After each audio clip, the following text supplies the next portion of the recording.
Assalamualaikum warahmatullahi wabarakatuh. Selamat pagi, salam sejahtera untuk kita semua. Hai anak-anak, bagaimana kabarnya hari ini? Mudah-mudahan sehat selalu. Nah anak-anak, pada hari ini kalian bertemu lagi dengan Ibu Lilis.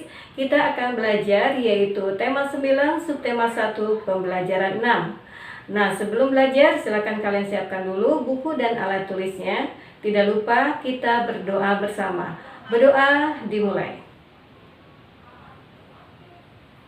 Selesai. Karena kita mulai belajarnya yaitu pembelajaran 6. Pada pembelajaran 6 ini di sini ada gambar ya. Gambar ini adalah gambar keteraturan yang diperlihatkan oleh alam sekitar ya. Di sini ada matahari yang tidak pernah terlambat terbit dan tenggelam. Jadi keteraturan yang terjadi yaitu membantu manusia untuk memperkirakan apa yang akan terjadi dan melakukan perencanaan sesuai keteraturan tersebut. Nah, nanti kalian setelah melihat gambar yang di atas ini, kalian bisa berdiskusi, yaitu menentukan apakah masyarakat di sekitarmu akan keteraturan alam itu akan memberikan manfaat bagi kita atau perilaku masyarakat untuk menciptakan keteraturan itu. Kemudian di sini ada beberapa gambar. Nah, ini gambarnya ya. Ini adalah gambar yang menunjukkan tentang keteraturan yang terjadi saat pengunjung kebun binatang sedang antri untuk membeli tiket. Di sini tidak ada desak-desakan untuk saling mendahului antar pengunjung yang ingin membeli tiket, sehingga tidak terjadi konflik di antara mereka. Dengan tidak ada atau berkurangnya konflik, maka diharapkan akan muncul persatuan dan kesatuan di kalangan masyarakat. Kemudian kalian perhatikan gambar yang kedua ini. Gambar yang kedua ini adalah menunjukkan keteraturan dalam berbaris saat siswa mengikuti kegiatan upacara. Dengan adanya keteraturan tersebut, maka diharapkan akan muncul kebersamaan dan kekeluargaan tanpa adanya diskriminasi, sehingga akan muncul sikap persamaan derajat yang pada akhirnya akan menimbulkan sikap persatuan dan kesatuan di kalangan siswa. Nah, persatuan dan kesatuan merupakan salah satu hal penting untuk mendapatkan keteraturan di dalam kehidupan masyarakat. Masyarakat harus dapat memahami pentingnya persatuan dan kesatuan bangsa untuk menjadi bangsa yang berdaulat. Selain itu, pemahaman tersebut juga akan membantu masyarakat Indonesia dalam menghargai dan mencintai tanah airnya.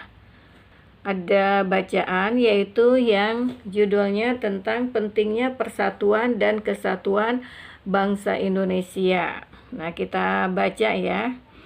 Peristiwa sejarah bangsa Indonesia mendorong para pendiri bangsa untuk mempertahankan dan memelihara persatuan dan kesatuan bangsa dengan berbagai cara. Oleh sebab itu, pemahaman terhadap pentingnya persatuan dan kesatuan bangsa sebaiknya dimiliki oleh setiap warga negara Indonesia. Karena persatuan dan kesatuan bangsa adalah pusaka yang harus dipelihara. Persatuan dan kesatuan bangsa sangat penting bagi warga negara secara individu, sebagai masyarakat, dan juga sebagai bangsa dan negara. Nah, di sini ada pentingnya persatuan dan kesatuan bagi diri sendiri.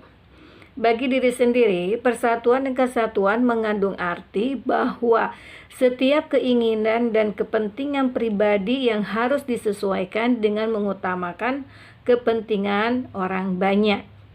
Menghargai semangat persatuan memiliki arti penting bagi diri sendiri. Contohnya di sini adalah untuk mengembangkan sikap tenggang rasa dan saling menghargai dalam hidup bermasyarakat. Yang kedua, memperkuat persatuan di dalam keluarga yang dapat mempengaruhi semangat persatuan di masyarakat. Pentingnya persatuan dan kesatuan bagi masyarakat. Dalam kehidupan masyarakat, semangat persatuan dan kesatuan harus dimiliki seluruh anggota masyarakat, karena masyarakat yang bersatu akan lebih mudah menyelesaikan masalah. Kemudian masyarakat yang bersatu dapat mengatasi konflik dalam masyarakat dan dapat memecah belah. Kemudian dapat menumbuhkan sikap saling menghormati, bekerja sama, dan gotong royong. Kemudian yang ketiga, pentingnya persatuan dan kesatuan bagi bangsa dan negara Indonesia. Persatuan dan kesatuan bangsa Indonesia berarti persatuan bangsa yang mendiami wilayah Indonesia. Bangsa yang bersatu akan lebih cepat dan mudah mencapai tujuan untuk menjadi masyarakat yang adil dan makmur. Jadi tujuan tersebut harus berdasarkan nilai-nilai yang terkandung di dalam dasar negara Indonesia, yaitu Pancasila. Bangsa yang bersatu akan menjadi bangsa yang kuat dan dapat menyelesaikan permasalahannya dengan lebih baik. Bangsa yang bersatu akan selalu melestarikan unsur-unsur sosial budaya seperti sikap kekeluargaan dan jiwa gotong royong. Nah, setelah kalian membaca cerita tadi, kalian akan mengetahui pentingnya persatuan dan kesatuan bangsa Indonesia. Kemudian nanti kalian cari informasi penting yang ada dalam bacaan tersebut, dan kalian untuk mengingat ide-ide pokok dari bacaan tersebut. Nanti kalian isi di kotak ini atau di tabel ini. Di sini ada pentingnya persatuan dan kesatuan. Kemudian contoh peristiwa yang dapat menyelesaikan pentingnya persatuan dan kesatuan. Nah, untuk diri sendiri, ya, untuk diri sendiri ini adalah pentingnya. Nah, ini ya, pentingnya persatuan dan kesatuan bagaimana ya. Kemudian untuk yang kedua, ini adalah untuk masyarakat. Nah, untuk masyarakat, penting persatuan dan kesatuannya bagaimana. Kemudian contoh peristiwa yang dapat menjelaskan pentingnya persatuan dan kesatuan. Nanti yang ketiganya adalah untuk bangsa dan negara. Kalau sudah selesai, bisa kalian sampaikan kepada ibu dan bapak guru kalian ya. Nah, dari bacaan yang tadi kalian nanti bisa membuat beberapa pertanyaan ya. Beberapa pertanyaan di sini ada hal yang menarik ya. Kira-kira hal yang menarik dari bacaan tersebut itu apa? Ya, kalian bisa tuliskan di sini. Misalnya pentingnya persatuan dan kesatuan, kemudian budaya antri ya, dan lainnya. Kemudian yang kedua, pertanyaanku. Nah, ini nanti kalian buat pertanyaan. Ya, misalnya contohnya, mengapa persatuan dan kesatuan sangat penting bagi bangsa Indonesia? Atau apa yang dimaksud dari gotong royong dan sebagainya. Silakan kalian nanti isi ya. Nah, persatuan dan kesatuan mempunyai peran penting dalam kehidupan bermasyarakat dan bernegara. Salah satunya untuk menciptakan keteraturan dalam kehidupan sehari-hari. Untuk menciptakan masyarakat yang bersatu, diperlukan berbagai sikap baik yang harus terus dipelihara. Salah satunya adalah kejujuran. Kejujuran sangat diperlukan untuk menciptakan dan memelihara persatuan dan kesatuan dalam kehidupan bermasyarakat, berbangsa, dan bernegara. Nah, di sini pernahkah kamu mengalami peristiwa yang menuntut kejujuran? Nah, Ibu yakin kalian pernah ya. Pernah, silakan ya. Nanti bisa jawab oleh kalian sendiri. Kemudian di sini ada bacaan yang judulnya tentang kejujuran Wina. Ya, tentang kejujuran Wina kita baca. Menjelang malam hari di sebuah rumah di Banyumanik, Semarang,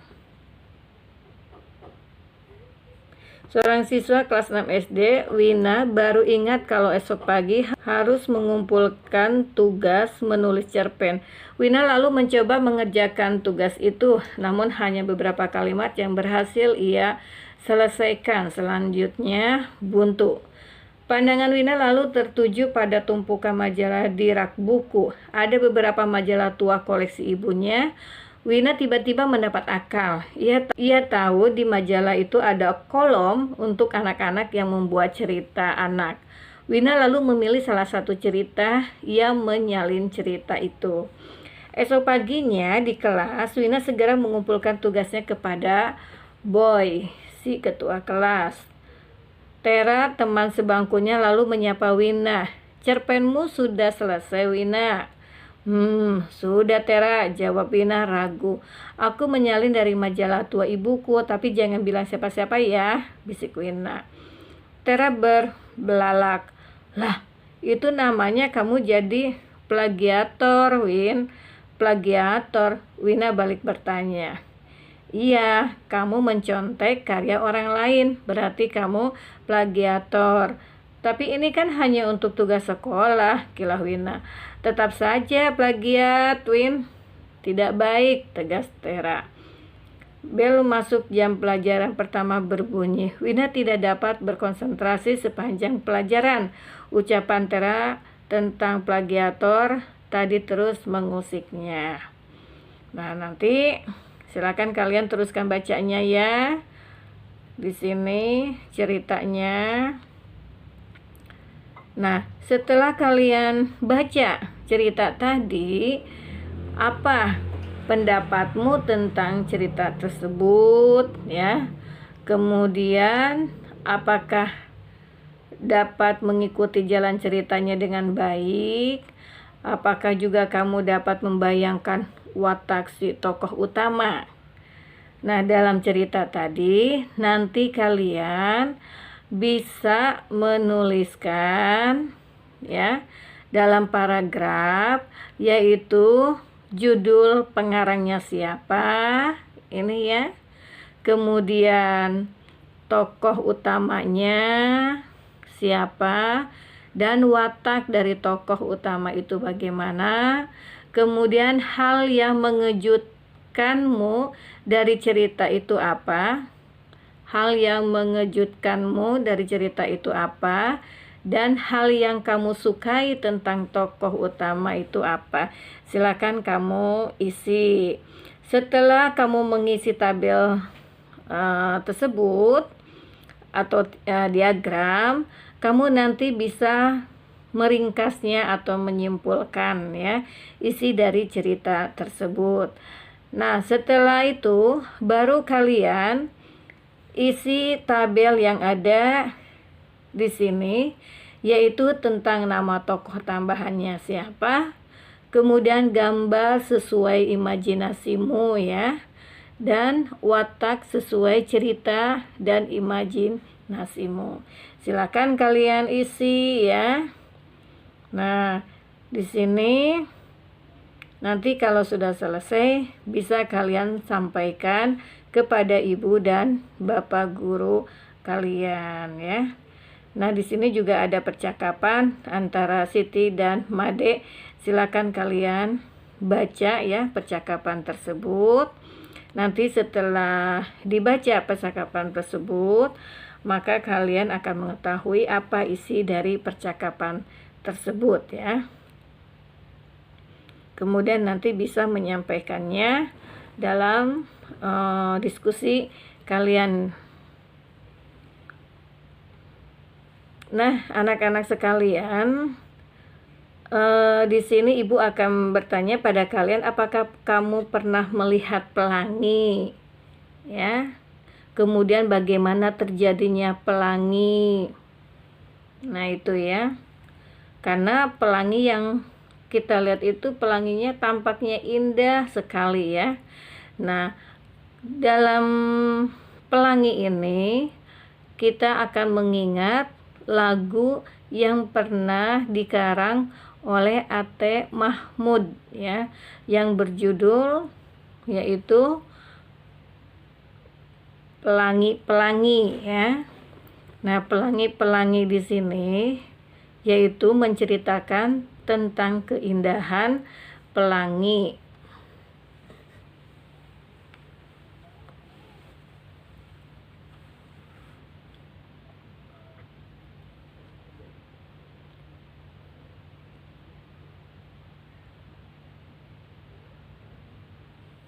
Yuk kita nyanyikan bersama-sama lagu Pelangi-Pelangi, yaitu karangan A.T. Mahmud dalam birama 2/4.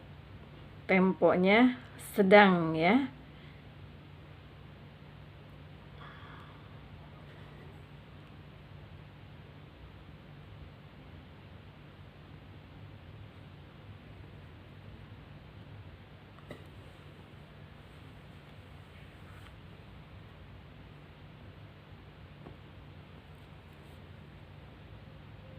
Nah, anak-anak, jadi persatuan dan kesatuan perlu kita jaga ya. Walaupun kita berbeda-beda suku, bangsa, dan agama, tetapi kita tetap bersatu. Dan untuk lagu Pelangi-Pelanginya bisa kalian hafalkan dan nanti bisa kalian nyanyikan di depan orang tua kalian ya. Untuk belajar hari ini Ibu cukupkan sampai di sini. Mudah-mudahan apa yang Ibu jelaskan kalian paham dan berguna untuk kalian semua. Kita jumpa lagi dengan pelajaran yang lain. Tetap semangat, tetap belajar. Assalamualaikum warahmatullahi wabarakatuh.